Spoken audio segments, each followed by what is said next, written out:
Welcome to the pod, you curiouser and curiouser Herle Burlyites. We've got a good one for you today, so let's get right to it. Dr. David Nabarro is our guest. His CV is long and accomplished, so here's just a few relevant pieces, otherwise it would be the full hour. David's the former special advisor to the UN on the 2030 Agenda for Sustainable Development and Climate Change. He's the co-lead of the food workstream of the UN Global Crisis Response Group. Just a couple of weeks ago, David was the keynote speaker at Maple Leaf's Food Security Symposium in Toronto. A true global leader in advancing equitable food systems, he's coming to the Herle Burly today from Geneva. So that's our broad topic, food security. Closer to home, it may surprise you to hear that over 5.8 million Canadians struggle with it. But we'll be talking about how prevalent it is globally, how you can deal with it globally, how we can mesh agriculture and climate change together, and how does food insecurity happen in rich countries like Canada at all? So Dr. Nabarro, it's great to have you here with us today. Thanks for making the time. Well, it's good to be with you all, and just to say that it's been really great to be working with Canadians in government and in business and in civil society organizations, also meeting with First Nations people to try to understand more about the food security situation. So I'm glad we're going to be going into that and looking forward to other discussion as well. Terrific. Dr. Nabarro, when I was reading about you, one of the things that interested me was your immediate and lifelong commitment to public service rather than working in the private sector. You know, I think we live in a time where it's more and more difficult to attract talented people to public service. And I'm interested in what it is about your background that made you, right from a young man, want to be working in these kinds of areas as opposed to going out and making money. Thanks very much. When I was a young medical student, I got really interested in what healthcare is all about. Is it about people with skills meeting up with others like yourself and diagnosing illness and then treating it and making money out of it? Or is it about actually focusing on the health of society and whether people have an opportunity to achieve their full potential? I got more and more interested in societal health and the health of populations, mostly because I realized quite early on that if I didn't do that, and if I didn't focus on that, that I was not looking at whether or not people as a society are getting healthier and whether that's distributed equally. One of the first things I did, and it influenced me a lot as a medical student, was to volunteer with something called the Grenfell Mission, a mission that provides healthcare to people of First Nations communities, particularly in Labrador and Newfoundland. And I worked in Goose Bay and in Nain, and also was involved in groups who were going further north from there. And I think that helped me to understand that even in a high-income country, there are still people who face struggles with their health and struggles with their well-being. And often it's quite hard to reach them and to respond to their needs. And so I'd like to say that quite a lot of Canadian energy stayed with me through my medical student days, and then I think was with me when I subsequently decided not to go and become a hospital specialist in London hospitals in the UK, but to go and work in a war in the Middle East. And I got stuck in that war. It wasn't one where it was easy to get out and come back and take up my jobs in London. This was in North Iraq, and this was in 1974. And it was a war that's not necessarily very well known about, as many wars are. But what I learned there was that actually in wartime situations, it's really, really hard to keep healthy. One or two folk can make a bit of money out of the war. They can sell things more expensively and so on. But the core basis that I came away with as a result of that war is that war is cruel because it means people are trying to resolve conflicts through violence, which means, again, that you can't actually negotiate. It's about naked power. And I've, over the time, thought to myself, well, in real life, only a very small number of people can access sort of giant amounts of power. Most people make do with relatively small amounts of power that they negotiate very carefully. And so after my experience in that war, I thought what I'm interested in is helping people to find ways through complex situations where there are tensions and conflicts without having to use violence, because in the end, that's just about all that most of us can do. And so I've since then been interested in non-violent ways in which groups of people can actually acquire the power they need to change their destiny. And that's why I really got involved in public health from a very, very much a political and popular perspective. Okay. And then how did you navigate into the area of food insecurity?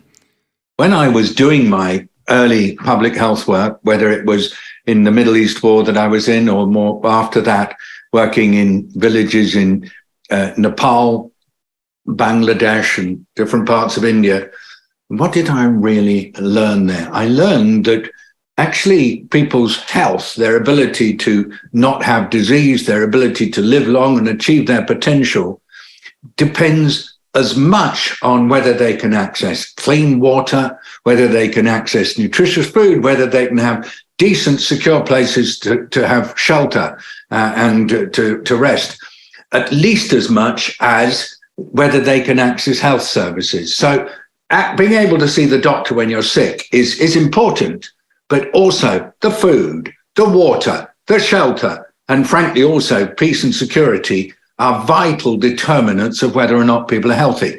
That's what led me, because of my encountering so many people who were experiencing malnutrition or other nutritional problems, I got me into thinking about food, because the main way in which people get their nourishment is through the food they eat. And that, and in turn, had me looking at what we call food systems, which is everything from the stuff that goes into the soil or into the sea, right through the whole production and processing and distribution and retailing up to the people who eat it. That sort of long thing called the food chain, which more recently I've started calling the food system. That's what really interests me. How can food systems serve people, particularly poorer people, so they get the nutrition and well-being that they need to be able to achieve their full potential when they're young, when they're middle-aged, and when they're old. Okay, so in 2009, you were appointed the head of the UN High-Level Task Force on Global Food Security. Let's set the table for people. What does it mean to be food insecure? That's not a common term. So first of all, I thought when you were introducing me, if I was a listener, I'd be thinking, what's all those long multi-syllabic words? What do they actually mean? So let me sort of really take it down to the brass tacks. You're setting the table. I'm looking at the ingredients that are on the table. Okay. When it comes to food, what matters to us? Well, first of all, can we actually find the food, and can we purchase it, and can we eat it? And we sometimes call that accessibility. The food may be there, but can we actually get it? Is it accessible to us? Very important question to answer. Then, is the food actually available in the market? Supposing there's been just a complete run on a particular foodstuff, or there's been a problem with production, and there's just no rice. Is the food available at all? And then, is the food capable of being used by people? You know, if I eat a lot of lovely, yummy food, but for something's wrong in my guts and I can't absorb the goodness that's in that food, then I'm not using it properly. And then fourthly, is the food that I'm eating and that I'm accessing actually around all through the year and year after year? Or is there some seasonal instability? Is it something that is capable of being disturbed by weather or by other factors? So those are the four things we look at about food. Is it accessible? Have we got the money to buy it? That really means. Secondly, is it available?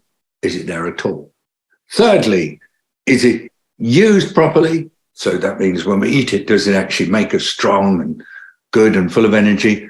And fourthly, is the situation stable or is it actually varied from season to season? Those are the 4 dimensions of something we call food security.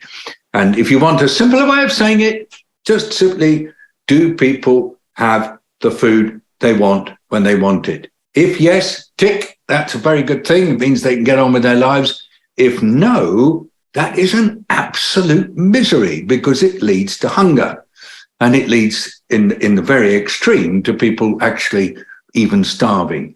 And right now in the world today, globally, there's an increase in the numbers of people who don't have the food that they need. And there is unfortunately an increase in the number of people who are actually starving. And the term used is that they're in famine-like conditions. How much worse is it than usual? Well, it's about twice as bad right now as it was 2 or 3 years ago. And that's because COVID-19, changing climate, conflicts with violence, and increased costs of food and other goodies is making it very, very hard for people everywhere to resist poverty. There's an actual increase in poverty going on in the world. And when people are poor, they do not buy as much good food, that's food that gives them nourishment, as they normally do. And so what actually happens is families cope with their poverty by buying and consuming less nutritious food. And in practice, the people who tend to eat the less nutritious food in a household actually are women and children because it's preserved for the menfolk. And so because daddy gets the big piece of chicken. Daddy does get the big piece. And it's not done because daddy is commanding the big piece. Right. That's because the way in which most societies actually function, where there is a real effort to prioritize the consumption of the household members who need to be strong and fit and full of energy to go and hunt or to go and deal with oppressors. And so there tends to be, in most societies, a prioritization of those who are needing to be active, and that tends to be the men. So in poverty, there is a tendency towards less good nutrition, particularly among women and children. And that is the way in which food insecurity manifests itself in most societies. And we've got a big increase in food insecurity in our world today, all over the world. I am emitting far less gas, Herle Burlyites. Carbon, I mean. What did you think I was talking about? I'm driving less, taking my medical and most of my other appointments online, doing almost all my meetings online. You may remember back in the early days of the podcast, we all gathered in a studio, 7 or 8 people traveling, ordering food and drink, which in turn had to travel to get to us. My story is similar to yours, I bet. We've undertaken, or unwittingly undertaken, our own personal climate action plans, thanks to expanding digital connectivity. But in terms of what this country is capable of, it's just a start. This is what we'll be banging on for the next few weeks on behalf of our presenting sponsor, Telus. One very important tool needed to meet our long-term climate and sustainability goals, including our GHG targets, is long-term digital planning and policy solutions. Because digital policy is climate policy. Here are 2 current facts about Canada. We have really high-quality telecom networks, and we also have really high GHG emissions per capita. But if we focus on expanding digital access and adoption, we can reduce our GHG emissions by up to 20%.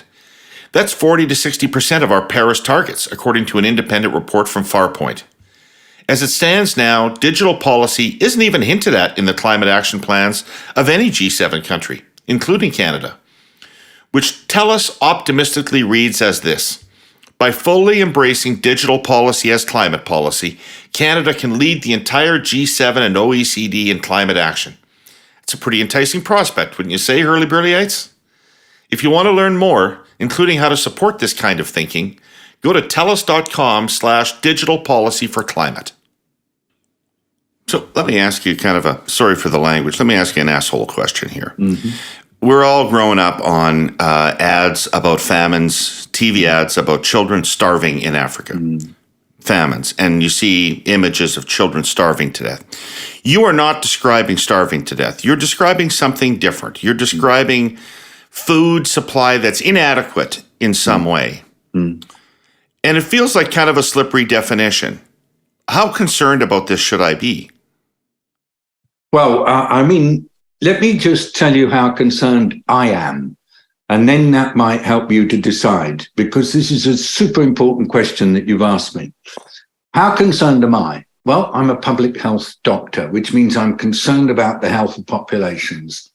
I'm a doctor who's been brought up realizing that a good nutrition intake of the right blend of energy, protein, and nutrients is necessary, particularly for young kids, but it's also necessary for women, especially when they're pregnant, and it's necessary for older people as well. So there are stages of life where good nutrition is absolutely key. Now, if we're in a world where the costs of everything is increasing, in some households, perhaps food prices going up by 30% over the last 6 months.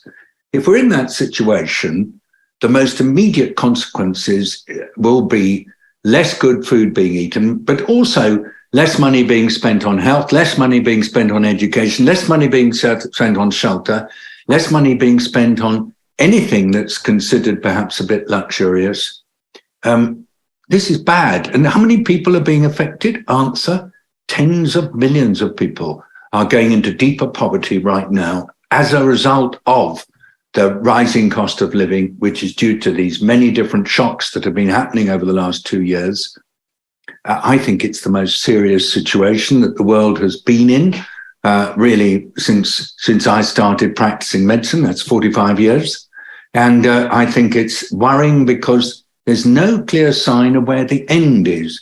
When I was working on a food price crisis in 2008, the one that you were referring to, and food prices went up by 30% over 3 months, at least I knew that it wasn't going to last forever because there was good harvest coming in 2009. But right now, particularly because we've got this war in Ukraine, which is disturbing a lot of markets, food markets, energy markets, and financial markets, I can't tell you for sure, David, whether it's going to finish in a month or 2 or 6 months or even a year.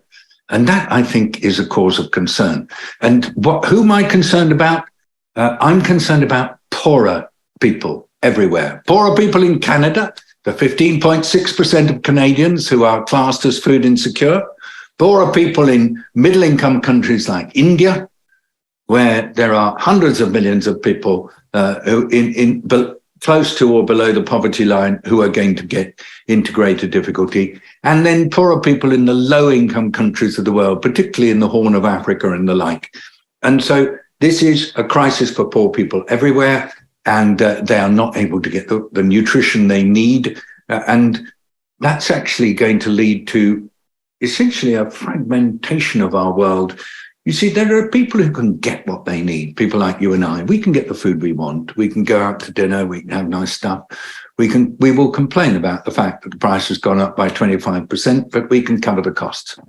But there are so many people for whom these costs increases of 30% or something on food it's a disaster. And it has direct implications on the well-being of relatives and particularly children. And a very high proportion of Canadians go to the grocery store with a budget that cannot be exceeded. So they don't go to the store with a list of things they need. They go to the store with a budget that cannot be exceeded. Yeah. And what happens? Most people will cut back on the luxuries just occasionally. You want to give a present to a child and so on, so you sacrifice on an essential to buy the luxury present. But whatever it is, honestly, David, Canadian people in Europe, people in Africa, Asia, Latin America, more and more they're having to make tougher and tougher decisions about their food right now because the cost of living has gone up so much. So I am super worried. And I think people in Canada who are concerned about the future of the nation, whether the nation's going to hold together, how poorer people in particular are going to be able to stay connected into the rest of society, they'll be worried about this as well. And we heard that at the symposium, the Maple Leaf Symposium that you just referred to, very much real concern. People who said, well, until recently we weren't so worried, but this time round we're really concerned about what this is doing to the fabric of our society. For sure. I want to get to Canada in a few minutes, but I would like to talk about the global situation first. Yeah. And just get an understanding from you of how much of the global food insecurity problem is a quantity problem globally, and how much of it is a distribution problem, i.e. we have enough food, but we're not getting it to the people who need it.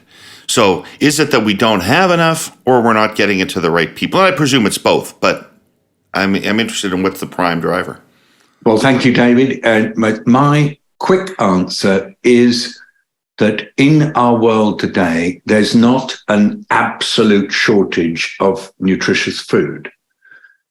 But the food that does exist is not properly distributed. So there are communities in our world who don't access the food they need because of distribution failures of different kinds. And that is the primary problem. Okay. So why isn't it distributed properly? Is this just capitalism? Or is it sovereign jurisdictions, or what is the reason why we don't get food to people? I mean, capitalism is the primary organizing system for most societies in our world today. And what I've learned about functioning capitalism is that it necessarily consists of having societies where there are some richer people and quite a lot of poorer people. And the skill in governing a capitalist society is making sure that the poorer people are still adequately cared for when times get tough, so that they don't fall off the edge of society. They don't become extremely poor, they don't become destitute, they don't have to go on the street and so on. And so my understanding, having studied this a little bit, is that enlightened capitalist leaders will always make sure that poorer people are protected, particularly against fluctuations in cost prices. If only out of self-interest. Of course. But, I mean, why not? Why not? Let's recognize that it is the self-interest of a capitalist leader or a political party that is leading on behalf of the capitalist system to make certain that poorer people are protected through the downs and then enabled to take advantage of opportunities during the ups. But simply having a situation where poor people are squeezed when prices go up, or are made to feel bad because they're asking for an addition to their benefits or a wage increase or something, when quite honestly they have no choice but to do that, that seems to me to be wrong. I mean, I actually am of the opinion that in all capitalist societies, the real requirement is that there's always an embracing hand from those who have that is protecting those who do not.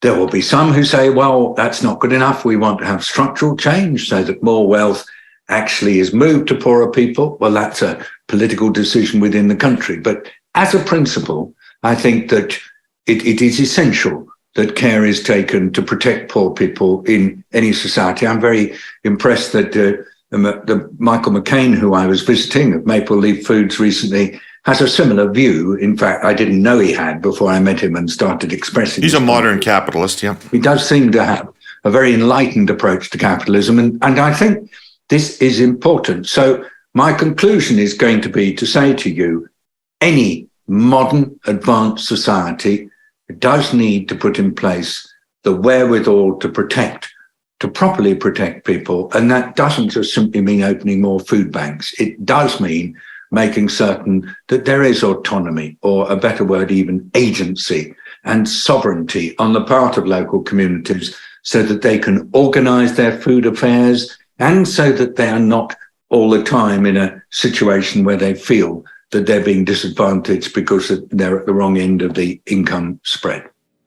So why do we talk about food insecurity? Because presumably the issue is poverty. I mean, if we solved poverty, wouldn't we solve food insecurity? So why do we talk about food insecurity as a separate issue from poverty? I think food insecurity, from my point of view, is a manifestation of poverty. I think poverty manifests itself in a variety of ways, including a lack of income and a lack of food, but it also manifests itself in people being unable to realize their human rights, or in people experiencing indignity, or even sometimes people being subject to the abuse of power. Whatever it is, poverty in its different forms it is often associated with a lack of power.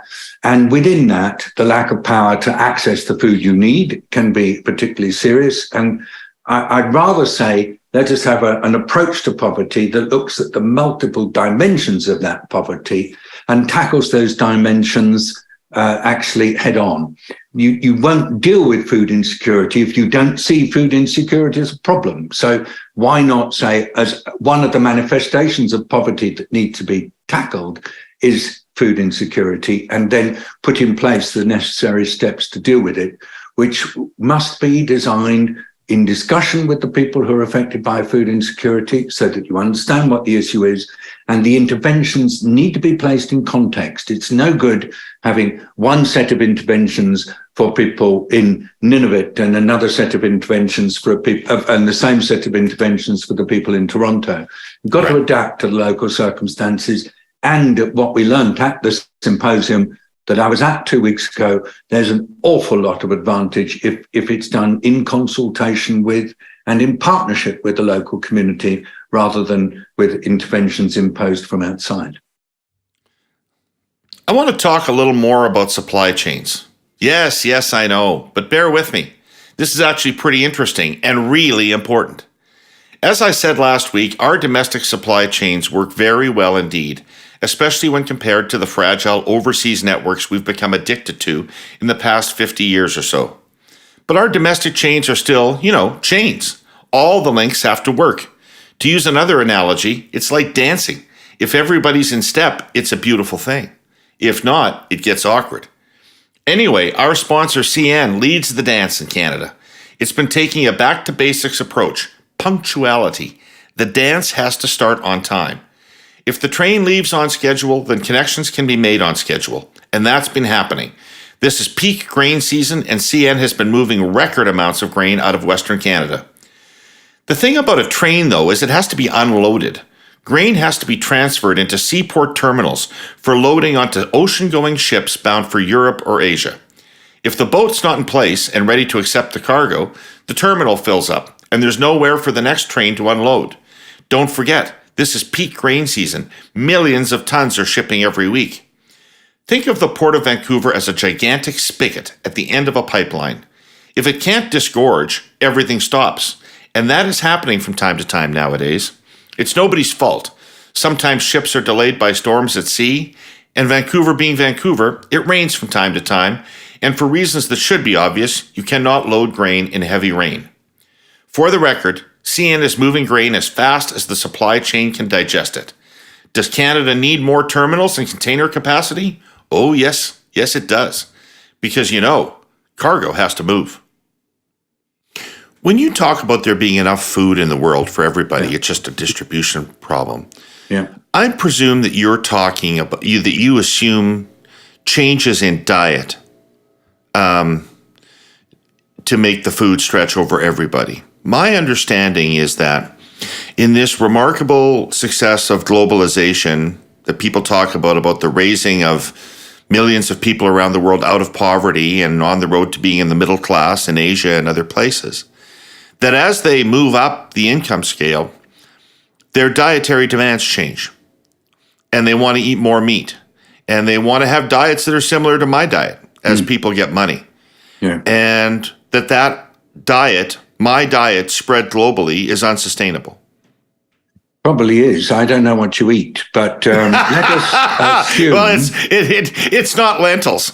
Okay. Let us assume that you're eating what one or two of us doctor types would say was not necessarily the best for your heart and the best for your soul. So here we go. You know, one of the things that we've learned is that the diet that people tend to eat a lot of when they're wealthy has some slightly unfortunate features to it. For example, if it's a huge amount of energy in a small volume, you do that by eating a lot of sugar or a lot of fat, that energy will almost certainly go straight into fat on your body. And so many wealthier people over the years have tended to be heavier, more obese than the poorer. Hey, this is supposed to be a polite conversation. You see, the thing about Zoom is that you don't see the whole of people's bodies. So I'm not making any judgments about what's going on inside the Herle physique. But I am saying that until about 30, 40 years ago, it was basically said rich people eat a lot and get fat. They eat too much meat. They eat too much sugary stuff. They eat too much fatty stuff. But then something quite bizarre has happened, that actually rich people in many societies have become much more careful about what they eat and are tending to mind the calories and focus on nutrition and on sustainably produced food. And the actual consumption of an awful lot too many calories is now more and more in poorer communities. So you're actually seeing obesity appearing as a disease of poverty and disadvantage. Right. And I think what it tells me is that more and more now rich people are saying, I want to live long, I want to live healthy, I want to live to my full potential, I want to eat a diet that's going to contribute to that. I want to eat a diet that's not going to lead to my arteries all getting clogged up so I get a heart attack. I want to eat a diet that's not going to make me diabetic so that I run the risk of going blind or losing a limb. And so the shift towards healthier eating has become a wealthy thing. My crusade, if you want to hear it, is that I want it to be possible for all people in all societies to eat thoroughly nutritious food and to be able to afford it and to enjoy it. And what I don't like at the moment is that somehow the fatty foods, greasy foods and so on have become very common in poor people's diets because they tend to be cheaper, and the more sustainable and even sometimes balanced diets are being eaten by wealthier people. It suggests that income is becoming a hugely important determinant of whether or not we can eat healthily. And yeah, that's my crusade, is to make it so that all people, not just rich people, are able to eat healthily. And it does cost some money to eat healthy, right? I mean, somebody once told me that there's no way that you can replicate the number of calories per dollar that you get at McDonald's in a grocery store. So yes, I think that eating healthily, which is the right blend of energy, of protein, of minerals, of fiber and other requirements for your body to function properly, that actually can be quite expensive. And in my discussions, again, I'm coming back all the time to my recent time in Canada because it was so telling to get this. I was hearing more and more people telling me that it really does cost more to eat healthy than to eat less healthy stuff. And so it'd be really worthwhile us all focusing on what can be done to make it easier for poorer people to have a balanced, healthy diet that's compatible with living for a good long time. Okay. A couple last questions on the international situation. Mm-hmm. Why do aid programs fail? So when you get a question like that lobbed at you without any warning by a very charming interviewer, it's sometimes tempting to come back and say, can you rephrase that question? Because I just can't possibly answer it like that. But because I'm super honored that I'm here and that you're asking me, I'm going to just take it at straight value. If you're trying to change things in a poor place or a disadvantaged place, whether it's inside Canada or internationally, there are some rules that we've learned over time that seem to be associated with things working. And the most important rule is don't oversimplify things when you are designing an intervention. In most of life, things are interconnected. If you are in a household that can't access the food that you need, it's also quite likely you'll have difficulty getting hold of clean water. You may have difficulty sending your children to the kind of education you want them to go to. You may have difficulty buying and keeping a vehicle and getting the fuel for it. Things tend to come together. And a lot of that is influenced by your political position in society, the wealth you have, or even the history of your family.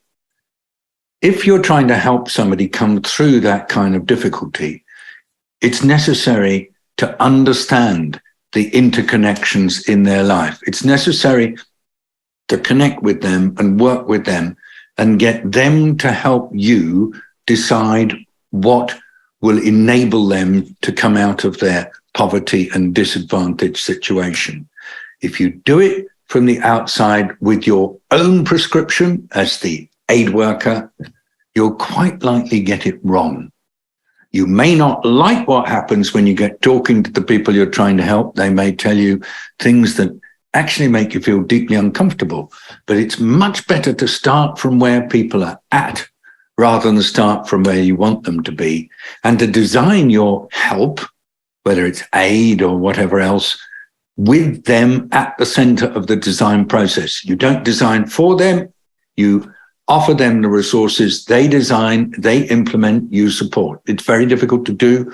A lot of people are scared sometimes that if you give that much trust and responsibility to the beneficiaries, are you going to lose your stuff? Are you going to end up with all sorts of challenges on audit?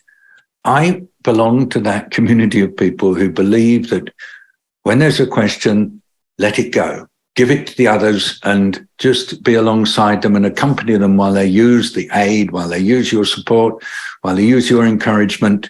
And in 99.9% of times, they will use those resources really, really well.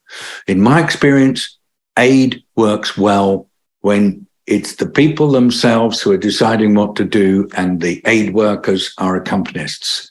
Aid doesn't work so well when the aid workers make the decisions and decide who's good and who's bad and what's got to be done. And that can lead to some big instability. That's my very, very crude, rushed, and I hope not too dismissive answer to your question, that I think that not just aid programs, but just about any effort to try to benefit people, including within Canada, is more likely to succeed if it's done in ways that enable others to stand in their own power, enable others to have the space within which to do things differently, cover them while they take sometimes quite risky decisions, and celebrate with them when they've done it. Because of all the best aid work, it feels best when people can say, we've done it ourselves. Okay. You know, whenever there's a crisis around the world, there's a lot of cynicism about whether aid will actually get to the people who need it, whether the local government is going to allow that to happen, or whether some combination of cruelty and corruption is going to prevent that from happening. What's your advice to an ordinary Canadian? Give to aid programs when they're required because they're successful, or not? Well, I would say to any Canadian who's thinking about this, what's your view about your own government? Do you feel that people who work in your own government are corrupt? Do you feel that people who work in your own government will take those precious tax dollars and spend them on their own vehicles or their own houses? answer is there's very, very low corruption in public services in Canada. And actually, there's very low corruption in most public services, not all. And there are some places where things are bad. But in general, do not start with the assumption that everybody is corrupt, because they're not. Second, people are more likely to take resources if they themselves are not getting adequate recompense. We've seen, for example, that if soldiers are not being paid, that they can sometimes do things like, in order to get the food they need, to ask people to contribute to their nutrition, even out of the communities they're trying to protect. That's because they have no alternative. If you're not paid and you're trying to be a soldier, what are you going to do? You're going to have to ask your local communities to help you. So what I want to say straight away is that if you're concerned about whether money is getting through, just study what's going on in the community, particularly among the people who are asked to help get that money through. Now, in my experience, there are governments who will provide extremely clear audit trails for money that goes through. And there are well-established techniques for doing audits and checking to see whether the beneficiaries are getting the money they require. Within organizations like the United Nations World Food Programme, which is part of the UN system, they studied this super carefully. They know that occasionally stuff will go amiss, but a watertight system is a very, very expensive system. So you accept that occasionally stuff will get lost. But by and large, you establish a system that's getting the majority of resources through to the people. And they do get through. I mean, the usual problem we have in responding to food insecurity from within the United Nations, quite honestly, is we just don't have enough money to get the stuff that we need. And I'm just going to say to everybody, the international system of the UN, agencies like the Red Cross, non-governmental organizations, church groups, and the like, working in many countries all over the world, the problem is usually the lack of resources. Canada has been amazingly helpful to the country of Haiti in the Caribbean, and I've worked with Canadians who've been active in Haiti. The problem is not, frankly, just the challenges of working in that country. It is that country is so poor. It's one of the poorest countries in the Western Hemisphere. And so I tend not to ever say that you don't do it because the stuff doesn't get through. I tend to say, look in each situation and track to see how much, what proportion of assistance is getting through. In my experience, in poor countries with poor people, the proportion that gets through is really very high indeed. Right. We'll be back in a minute after a message from our sponsor, Google. What's the latest news? Beluga whales migrate to the Hudson by the Thousands of Ukraine refugees have come to Canada. Housing prices slow down for the first time to turn those clocks back to a new normal as people roll up sleeves for the bivalent vaccines for monkeypox available in some provinces looking to expand use of electric vehicle identified in a hidden runoff from heavy rain is affecting travel is opening up again across the country. Google, connecting you to all that's news. I have a geopolitical question for you. China has been very active in Africa and building relationships and perhaps trying to turn those countries into client states of China. And that's kind of what's drawn my attention to it. And I know that they build a lot of infrastructure at more reasonable terms than things like the World Bank will build African infrastructure for. And so they've made a lot of inroads in Africa. Are they addressing poverty in Africa as they go along? Are they improving living standards in Africa as they do that?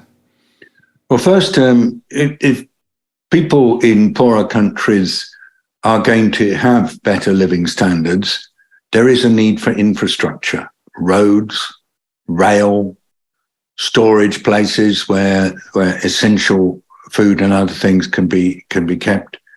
Power generation, often off-grid power, we call it, using renewable energy. without that infrastructure, it's very hard to develop. I mean, the history of Canada is one of very strong development of infrastructure over the last 250 years, and it's the same everywhere else. And to build infrastructure, it's often necessary to borrow quite large amounts of capital. You can borrow capital off multilateral development banks like the World Bank or the Inter-American Development Bank. These are regional banks. And but you can also borrow off national governments and national banks, of which China is an important contributor. It's not the only one. There are middle-income countries contributing to development all over the world, including Brazil, including India. So that the Chinese contribution is not exceptional, but it's a very important one. Now, how do you decide where you go when you want to borrow money for infrastructure? Answer, you need to find people who are going to lend you the money. Now, you've got to have fulfilled a number of debt repayment obligations to be eligible for money from the World Bank. And it can sometimes be quite expensive. There's a category of countries that get very cheap loans from the World Bank, but they are what we call the least developed countries. And so, yes, there will be situations where you want to get money for building a railway or building a road system, and it's difficult to get or quite expensive to get from the World Bank and from the other multilateral banks. So what you do, you go and ask a country whether they're prepared to lend you money. And that money may be forthcoming, but it may be associated with certain foreign policy agreements, and that does tend to happen. I mean, if my own country, the UK, invested a lot in the development of African countries several decades ago, and there were strings that came with that investment. So that we shouldn't not expect that. I'm not going to make any comment on the relationship between China and other countries, except to say that China's involvement in development and providing technical assistance and providing cash is hugely important for some countries that can't get their resources from elsewhere. And the only thing I won't comment on is whether this means that they're becoming client states, because I don't precisely know what that means in practice. It's not a term that has a definition, but what I am saying is that it's quite good for African countries that they can get support for infrastructure from China. I'm not sure where else they'd get it from if those Chinese funds weren't coming through. Well, it has other implications, but that's another podcast. Thank you. So, yes, it's not my area of expertise. How about that? Right, or mine. So let's switch to Canada. The same term, food security, is used in Canada as is used around the world, but surely it's different. I mean, being food secure in Canada is not the same as being food secure in Haiti, presumably. Well, there will be differences, but there'll be similarities. The people who are not food secure in Canada will be people who are saying that they're not sure that they're going to be able to feed their family 2 or 3 nutritious meals each day. They'll say they are not sure whether they'll be able to buy the food they need next month because they are running out of cash each month and they've got debts to repay. And so they're also saying that they're going to depend on help from food banks or other such things. Well, that's not radically different to what's happening for communities in Haiti. Now, if you're very poor in Haiti and you haven't got food in your hut, the real difficulty is there's very few groups around who are able to help you. There will be some missionary groups, there will be some non-governmental groups, there may be even some businesses who will offer to help, but the government itself is quite limited in what it can do. It's got very, very tight budget, and so aspects of government that are just not working. So yes, the Haiti is overall poorer. So the extent of food insecurity for certain households is going to be deeper and nastier, and the consequences will be worse. but the phenomenon is qualitatively similar, whether you're poor in a developing country and poor in Canada. One additional feature of Haiti is that government is not working so well, and there is quite a high level of lawlessness. And that sticks with what I say quite often, which is when you've got violent conflict going on, as well as you've got food insecurity, that's a really difficult context for households to be in. And women-headed households with a lot of children in, households with one parent, they are in particular difficulty in situations where the functioning of government is not working. And that's why what I am very pleased with in Canada is the care that government is putting in, particularly to food security work among First Nations people, to try to respect the structures and existing systems of organization in First Nations communities. We only looked at that a bit, but it seems to me to be hugely important to try to tune in to how they would like to govern their own affairs and to respond to that rather than to come in with an alternative approach from the outside. It's obviously, though, extremely, there's a structural issue with those northern remote communities. Right? I just want to say... Are you aware of any good ideas to help people that live in those circumstances? I want everybody, it's worth explaining this term structural causes. I'm not everybody is comfortable with it. What it basically means to me is that there are political structures in society that can work against the effort to try to empower local communities to take more control over their food security. And those political structures may be those that have been around for decades, which have perhaps taken power away from local leaders and given that power elsewhere. And what I'm particularly impressed by is the effort that's being made to try to address these structural causes by reinforcing power structures, traditional power structures in First Nations communities. And I've seen examples of it, but it's tough to do because communities that have been disempowered for long periods of time find it sometimes quite difficult to then change over to a situation where there is investment in their capacity to run things for themselves. And it needs care. It needs a gradual process. It's super important to accompany communities as they take on the work that's needed to overcome these structural causes. And it's necessary to view it in the long term because things can go badly wrong if you try to empower local communities by shifting the structures for how food is controlled. And then it doesn't work perhaps at the speed you want, or there's a change in the political approach and suddenly it's taken away again. That can be very destructive. It can really lead to damage for a long time. So I want to say for the structural work, what I learned in my participation in the symposium I was at 2 weeks ago is give it time.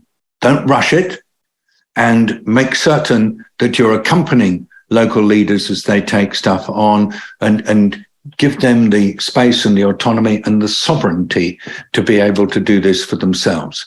That's probably too many long words and seriousness, David. So I'm ready for you to quiz me a bit more on what I was meaning by those words.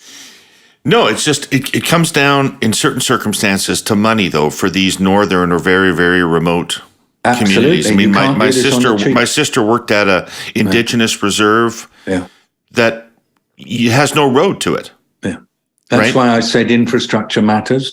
And I am totally of this view that if you're trying to address the structural causes of poverty, of food insecurity, of people losing their political autonomy, if you're trying to address these structural causes, you have to pay for it. We're not here talking about multi-million megabucks, but we're talking about consistent finance that will last long enough to enable people to rebuild their systems. And it's really relatively small amounts of money lasting over a long time and not chopping and changing all the time is the way I like to do it. Now, sometimes this doesn't go down too well with the people who provide the money because they say, I want to see results quicker. And so we have to occasionally hold their hand and say, it needs time. And please give it the time, because the one thing that does go wrong with this kind of effort to deal with food insecurity is when you rush things and you don't put the time in that necessary to build confidence and trust among the client groups. We'll be back after a message from our sponsor, Google. What's the latest news? Thousands of Ukrainian refugees have come to Canada nominates Indigenous judge to the Supreme Court for the first time. Time to ditch the skinny jeans or bring them Back to the office could look different in a hybrid world. Google, connecting you to all that's news. Okay, so you know a little bit about climate change too from your CV. These two things, I'm interested in your thoughts about the conflict between food supply. I mean, 7 billion people in the planet now. I think it was probably 2 when I was born. The issue of food supply for everybody, and the fact that agriculture is a very, very GHG intensive exercise. And so how do we produce the amount of food we need to produce and reduce the amount of emissions that are currently, which we need to do, reduce the current level of emissions from agriculture? It seems like of all the things that we have to do in this energy transition, one of the most difficult. So we talk about food systems a lot in the UN, and that's because we get interested in all the different steps involved in getting food to people. And we're interested in the consequences of these different steps for aspects of our daily lives and our future. As you've implied, food production systems can have a very negative effect on the environment. They can be associated with destruction of forests. They can be associated with runoff of fertilizer and so on into the rivers and seas. They may be associated with the emptying of aquifers, so there's less water, even for people. So there's an environmental dimension to food systems. There's also a climate dimension, because food production leads to about 1/3 of our current greenhouse gas emissions. That's pretty serious. Then the food we eat can actually damage our health. It can give us diabetes, heart disease, obesity, and other conditions. In fact, in some communities, more than half of the deaths that are occurring are diet-related. And food production has a huge impact on rural prosperity. A lot of the people who work in food as laborers are some of the poorest paid people in rural communities anywhere. So there is food systems, as we call them, touch many dimensions of people's lives. I've talked about 4 of them. And I'm going to say to you that it's really important that we accept this complexity, that we don't run away from it. We don't say it's too difficult. And instead, we give ourselves the challenge as humanity of producing the food needed for 7.8 billion people, which will go up to 10 billion by 2050. We need to produce that food so that it's nutritious and good for people's health, so that it's sustainable and not damaging the environment, and so that it's good for climate, and so that it gives people decent standard of living. And at the same time, we'd like it to be good for women, because 70% of the people working in food systems are women, but they're paid much less than men. And it's got to be good for young people, otherwise nobody's going to be coming into food. But instead of saying, it's too difficult, can't stand it, just let's make it all simple, let's go on and do what we've been doing for a long time, I say, no. Actually spend the time and effort in trying to find the best ways forward that take account of these different areas. And that is what's happening in Canada. It's what's happening in other countries. What's amazing in Agri-Food Canada is just to feel the care being taken by so many people involved, politicians and officials, to get it right. So I'm not going to agree that because there's all this sort of demand on food, that we should cut the corners. No, I'm saying there is high demand, but let's get the design of food systems right. And that's why we did a summit in the United Nations in the middle of last year. And we had enormous multi-stakeholder, as we call them, dialogues, 110,000 people shaping the future of food systems in 117 countries. And it's still going on. And people are doing it. And they're saying, yes, we want to do this because it's key to our future. It is a choice that everybody has now. Either you say everything's difficult and horrible and I can't stand all the trouble that we've got to try to sort it out, and I'm going to my Twitter bunker. Huh? That's Twitter. Oh, well, Twitter. And that's the problem, that on many of the social media platforms that we use, you are asked to come out with a single answer to a problem. And I'm saying, no, these problems are complex, messy, and they are systems issues. And so let's just stop all this thinking that it's a single solution and it's the one who shouts the loudest has got the answer, or the one who's got the most Twitter followers is the one to follow. No. Let's get focusing on it in our local areas, finding our solutions, working together, opening our minds to other people's perspectives. And it's wonderful. It unleashes energy. We've seen it happen everywhere. And I am still of the view that humanity will find solutions to all these terrible crises, because we've got this ability to listen to each other and to change the way we think as a result of what others say. It's a very small fragment of humanity that is basically saying, I've got my blinkers on, I'm going to do what I want to do, and nobody's going to change my mind. It's a terribly partial view of humanity when we operate like that. Right. So I did some survey research work for the Maple Leaf Center for Action on Food Security, and it told me that the number of Canadians, the percentage of Canadians who said they were very concerned about their ability to put food on the table for themselves and their family had risen from 12% of the population 2 years ago to 24% today. Had doubled in 2 years to 1/4 of the population of Canada that expressed concern about their ability to feed their families. For 1 out of 10 Canadians, that was their top concern. That was their top concern in the world right now. You spent a few days in Canada speaking at a food security symposium and meeting with government officials in Ottawa. What was your message? It was actually a basic one, that Canada is a wealthy nation. It's one of the G7 group of nations. Canada is a nation that is fundamentally caring. The Canadian spirit is wanting to look after your fellow humans.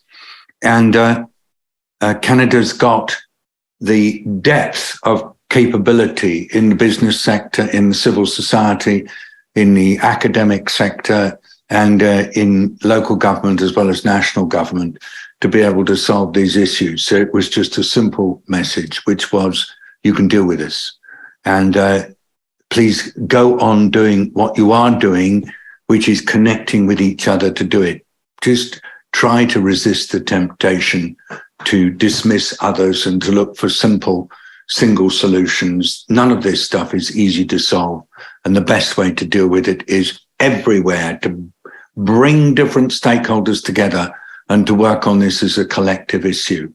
And it will resolve. I mean, the same dealing with another issue I was dealing with, COVID-19, that if you want to make the change happen, basically keep people talking to each other. The moment they cut off and say, no, I'm going to stay in my own space, that's when I believe we tend to lose.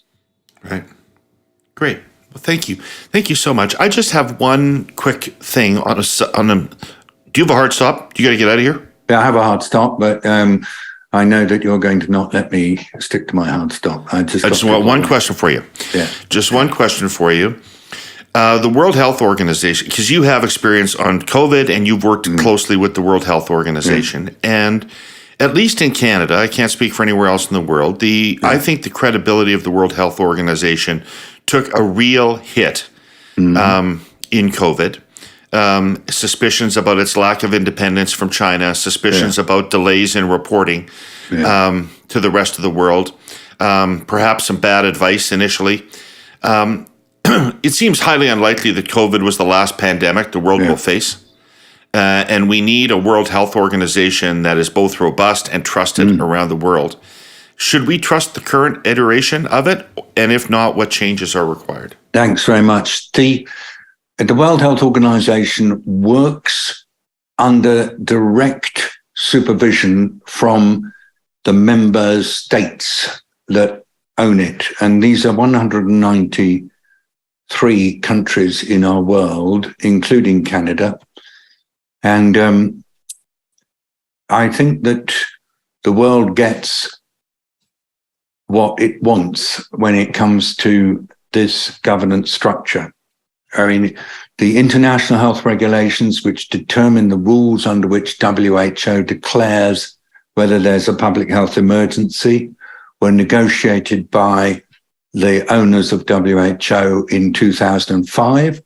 And the way in which WHO acted in January 2020 was absolutely in line with those rules. If it had operated outside those rules, then the Director General and all the staff would have been found responsible for actually not functioning in properly. The World Health Organization's budget stayed static for the last 25 years. And it gets asked to do more and more things. It has a staff of 7,000. Its budget is less than a large hospital in Manhattan, for example, or even a large hospital in one of your provinces. WHO's advice in January, February, March 2020 about COVID-19 was very clear. It never said do lockdowns, but it did say this is a condition that you can actually reduce and you do the following steps. And a lot of countries followed WHO's advice, particularly in Africa and Asia, but Western European and other advanced nations chose to go their own way. It's difficult to obviously answer the comments that you've said, but my own judgment, having studied it, as Special Envoy of the World Health Organization, is that the world got and continues to get and will go on getting really good service out of this organization. Canada gets really good service out of the Public Health Agency of Canada, which has also got a number of hits. I think that WHO and national public health agencies are much more to be trusted than sometimes is said by people in positions of authority. And I would strongly encourage Canadians everywhere to try to trust. And if there's any way in which I can do a subsequent podcast with you on trust in public health officials and institutions and how the COVID experience has stretched that credibility, I would love to do it. I can't do it in just 5 minutes at the end of this podcast. It's something that, though, it's very, very important. There will be more pandemics. There is not going to be an effort to create a totally new and independent multilateral institution because there isn't the political will to do so. We need to make the best of what exists. It's like the whole United Nations system. Make the best of that rather than get any notion that it will be replaced. So that's my quick and I wasn't quite, probably wasn't as fully prepared as I wanted to be, but that was my effort at least to answer that.